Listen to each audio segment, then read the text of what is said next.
Hello dear literature lovers, welcome back to my YouTube channel Arbab's Literature World. If you are new here, please hit the subscribe button and turn on notification so you don't miss any of informative videos. I'm excited to share my knowledge and insights with you. Let's get started.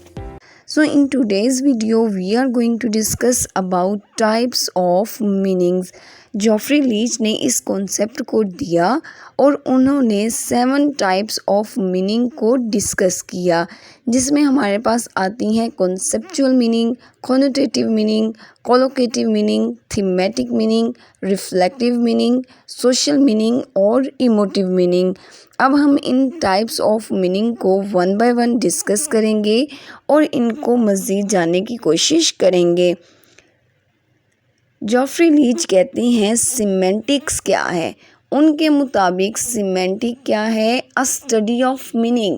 Study of meaning है जिसमें words की study की जाती है या meaning की study की जाती है, यानी कि मीनिंग्स को पढ़ना, उनको जानना और समझना, और वो स्टडी, वो इल्म और जानने का अमल सिमेंटिक्स कहलाता है। और उन्होंने उस मीनिंग को ब्रेक डाउन किया 7 टाइप्स में, और 7 टाइप्स क्या हैं वो हमने पहले डिस्कस कर दी हैं। तो अब इनको वन बाय वन हम इनको देखेंगे। नंबर फर्स्ट में हमारे पास आती है कंसेप्चुअल मीनिंग। कंसेप्चुअल मीनिंग को डिफरेंट नामों से भी पुकारा जाता है। कंसेप्चुअल मीनिंग को डेनोटेटिव मीनिंग, कॉग्निटिव मीनिंग और लॉजिकल मीनिंग भी कहा जाता है। कंसेप्चुअल मीनिंग बेसिकली क्या है? डेनोटेटिव मीनिंग, डिक्शनरी मीनिंग। ये क्या रेफ़र करता है? Literal definition of a word. जो वर्ड की लिटरल डेफिनेशन होती है उसको ये रेफ़र करता है। सो हम कह सकते हैं कि कंसेप्चुअल मीनिंग वर्ड की बेसिक प्रोपोजिशनल मीनिंग होती है, जो उसकी डिक्शनरी डेफिनेशन के साथ कोरेस्पॉन्ड करती है, उसको डेनोटेटिव मीनिंग कहते हैं।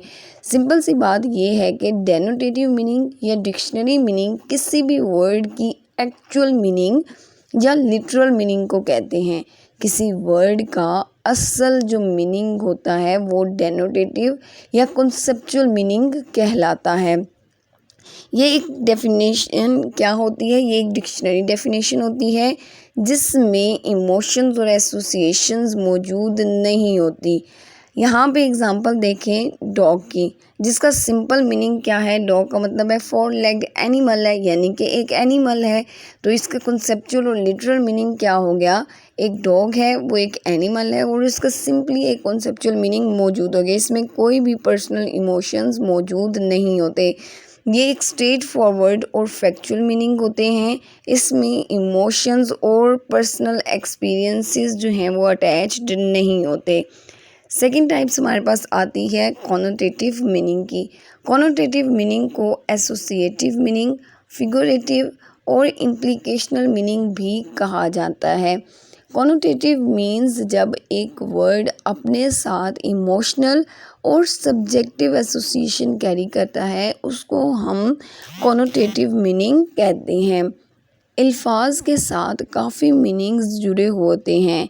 ये एक्चुअल वर्ड के मीनिंग के बियॉन्ड होता है। सो हम सिंपली कह सकते हैं कॉनोटेटिव मीनिंग में हमारे इमोशनल एसोसिएशंस मौजूद होती हैं। इट्स द फीलिंग और attitudes link to the word beyond its literal meaning, यानी कि ये लिटरल मीनिंग के बियॉन्ड होता है और उसमें फीलिंग्स और इमोशनल चीज़ें अटैच्ड होती हैं।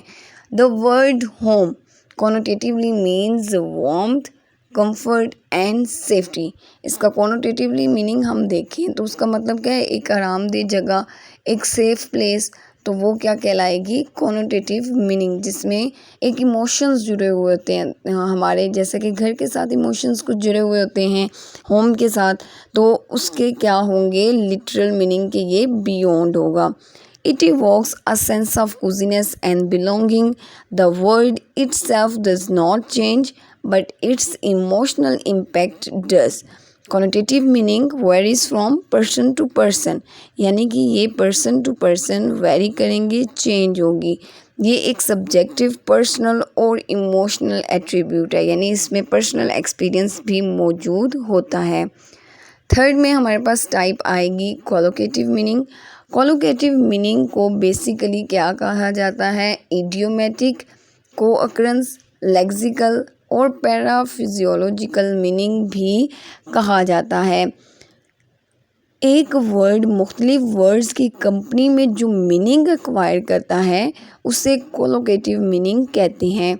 यानी एक वर्ड कुछ ख़ास तरह के वर्ड के साथ फ्रीक्वेंटली को अकर करता है तो उसे हम क्या कहते हैं? कोलोकेटिव मीनिंग। कोलोकेटिव मीनिंग रेफर करता है words that typically go together, यानी कि वो वर्ड जो को अकर होते हैं एक दूसरे के साथ, एक वर्ड्स का दूसरे वर्ड्स पर इफ़ेक्ट मौजूद होता है। It's the company a word keeps and meaning that comes from that. For example, strong often collocates with coffee implying a rich flavour, यानी कि हम उसको इसके लिए वर्ड जो यूज़ होगा वो स्ट्रॉन्ग ही यूज़ होगा।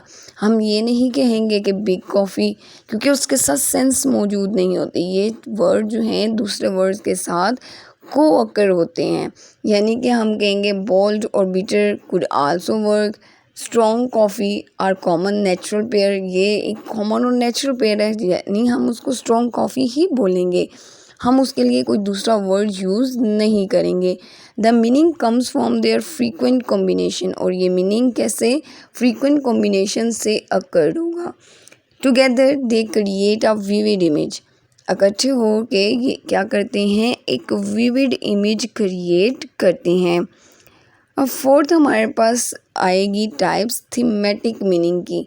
थीमेटिक मीनिंग को प्रोपोजिशनल, टॉपिकल, आइडिएशनल और कॉन्सेप्चुअल मीनिंग भी कहा जाता है। वो मीनिंग जो किसी सेंटेंस या वर्ड के थीम को डिफ़ाइन करे उसे थीमेटिक मीनिंग कहते हैं।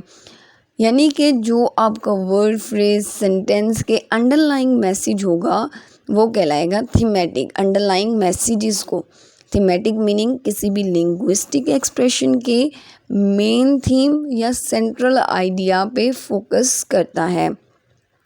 सो thematic meaning refers to the underlying idea और मैसेज, यानी कि एक वर्ड के जो अंडरलाइंग मैसेज होगा वो थीमेटिक मीनिंग कहलाएगा। इज़ द सेंट्रल थीम और concept that emerges from the text, ये कहाँ से इमर्ज करते हैं? टेक्स्ट से। In a story about a character who learns to share the thematic meaning is generosity, यानी कि हमने जितने भी प्लेज या नॉवेल्स पढ़े हैं आज तक उनका मेन थीम क्या होता है? या तो वो प्यार को या नफ़रत को या गुस्से को या किसी की साइकी लेवल को डिफ़ाइन करते हैं, वही उसका मेन थीम होता है। तो यहाँ पे वो क्या कहते हैं? जो स्टोरी है वो हमारी इम्पोर्टेंट करती है, वो इवेंट्स के साथ बिलोंग नहीं करती, बल्कि उसके अंदर जो आइडिया होगा वो हमारी किस टाइप्स में जाएगा? वो थीमेटिक्स मीनिंग में जाएगा। It's what the author wants you to take away. अब नेक्स्ट हमारे पास टाइप आएगी, फिफ्थ टाइप हमारे पास आएगी रिफ्लेक्टिव मीनिंग की। रिफ्लेक्टिव मीनिंग को इम्प्लीकेटेड, इम्प्लाइड, सजेस्टेड और इंटेंडेड मीनिंग भी कहा जाता है। रिफ्लेक्टिव मीनिंग उस मीनिंग को कहते हैं जब एक वर्ड के एक या एक से ज़्यादा कॉन्सेप्चुअल, मल्टीपल कॉन्सेप्चुअल मीनिंग हो, तो वो क्या कहलाते हैं? हमारे रिफ्लेक्टिव मीनिंग। कॉन्सेप्चुअल मीनिंग कौन से होते हैं? जो डिक्शनरी मीनिंग्स होते हैं, यानी कि ऐसे वर्ड्स जिनके एक या एक से ज़्यादा मीनिंग्स हों तो वो कॉन्सेप्चुअल मीनिंग्स हों, वो रिफ्लेक्टिव मीनिंग कहलाते हैं। Reflective meaning refers to the inferred और implied meaning. It's the meaning that requires thought and interpretation. ये क्या इनको रिक्वायर्ड होता है? Thought and interpretation. For example, I am fine might reflective mean I am actually absent. ये क्या है? इस चीज़ को रिफ्लेक्ट कर रहे हैं ना कि वो उदास है पहले से। I am fine, the word say one thing but imply in another, यानी कि एक वर्ड का आइडिया दूसरा उसका मीनिंग बन सकता है। अगर आप कहें कि अभी मेरा किसी चीज़ का मूड नहीं है, तो उसका भी ये मतलब होगा कि आप जो हैं वो उदास बैठे हैं, आपको कोई चीज़ अभी नहीं खानी, तो वो हमारे क्या कहलाएगा, रिफ्लेक्टिव मीनिंग, यानी उसका एक दूसरा मीनिंग जो है वो इम्प्लाई कर रहा होता है, उसमें मौजूद होता है। It's the like reading between the lines, understanding the subtlety. Reflective meaning needs context and critical thinking. It's not always obvious, but it's there hidden beneath. Next हमारे पास 6th टाइप आएगी सोशल मीनिंग की। Social meaning नाम से ही जाहिर हो रहा है society से, और इसको कहा जाता है कल्चरल, प्रैग्मेटिक और कॉन्टेक्चुअल मीनिंग। सोशल मीनिंग अब क्या है, वो मीनिंग जो किसी पीस ऑफ लैंग्वेज से कन्वे हो, यानी किसी भी पीस ऑफ लैंग्वेज को हम उसके सोशल कॉन्टेक्स्ट के मुताबिक यूज़ करें तो वो हमारे पास सोशल मीनिंग बन जाती है। वर्ड्स के ज़रिए बोलने वाली ज़ुबान को ये एग्जैक्ट लोकेशन का हमें पता भी चलता है सोशल मीनिंग से। यानी आप एक ऐसा वर्ड्स बोलते हैं जिससे अगले को पता चल जाता है आप किस सोसाइटी से बिलोंग करते हैं। यानी कि ब्रिटिश के जो लोग हैं उनका एक्सेंट चेंज होता है और हमारा एक्सेंट चेंज होता है। जब आप लैंग्वेज बोलेंगे, वर्ड्स बोलेंगे, तो उससे जो सामने वाला होगा उसको हमारी एग्जैक्ट लोकेशन का भी पता चल सकता है कि ये कहाँ से बिलोंग करता है। So it's the meaning that comes from shared values and norms. For example, wearing a wedding ring socially means being married. तो यही इसका मीनिंग है कि सोशली कुछ चीज़ें ऐसी होती हैं, नॉर्म्स और वैल्यूज़ होते हैं, प्रिंसिपल्स होते हैं, जिनके थ्रू जो सामने वाला है उसको पता चल जाता है कि ये इनका कल्चर है, ये इनका कल्चरल बैकग्राउंड है। In some culture, it's a sign of commitment and loyalty. The meaning is learned through social interaction. It's a shared code understood by many. यानी एक शेयर्ड कोड है जिसको सब समझ सकते हैं। नेक्स्ट हमारे पास टाइप आएगी इमोटिव मीनिंग। इमोटिव मीनिंग को अफेक्टिव, एक्सप्रेसिव, टोनल और इमोशनल मीनिंग भी कहा जाता है। ज़्यादातर लिंग्विस्टिक्स जो हैं वो इमोशनल मीनिंग को रीडर या लिसनर के माइंड पे जब चीज़ें अफेक्ट करती हैं या उनकी पर्सनैलिटी में जो चीज़ प्रोड्यूस होती है, अफेक्ट करती है, वो इमोटिव कहलाती है। ये ज़्यादातर इंसान की पर्सनल फीलिंग्स के बारे में या फिर उसका लिसनर की तरफ जो एटीट्यूड है उसके बारे में हमें एक्सप्लेन करता है। जब भी कोई अपनी फीलिंग्स या इमोशन डिस्क्राइब करता है तो वो राइटर कुछ ख़ास वर्ड यूज़ करता है अपनी फीलिंग्स के लिए। इमोटिव बेसिकली क्या होता है, इमोशंस, एक्सप्रेशन। तो इसीलिए राइटर्स ऐसे वर्ड्स यूज़ करते हैं जिसमें इमोशंस मौजूद होते हैं। Emotive meaning refers to the emotional impact of a word. It's a feeling or attitude it conveys beyond its literal meaning. अब इसमें वर्ड क्या है, फ्रीडम। इमोटिवली उसका मीनिंग क्या आएगा, Joy, empowerment and happiness. Emotions को जाहिर कर रहे हैं ना, तो इसमें ये सारी चीज़ें आ जाएंगी। It's evoke a positive emotional response.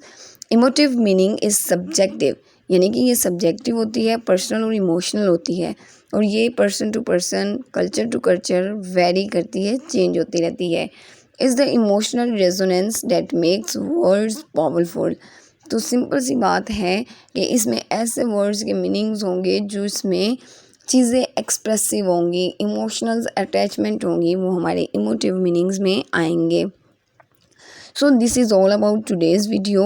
उम्मीद करती हूँ आपको वीडियो और टॉपिक की समझ आ गई होगी। सो मिलते हैं नेक्स्ट वीडियो में, तब तक के लिए ख्याल रखिएगा और दुआ में ज़रूर याद रखिएगा। अल्लाह हाफिज़।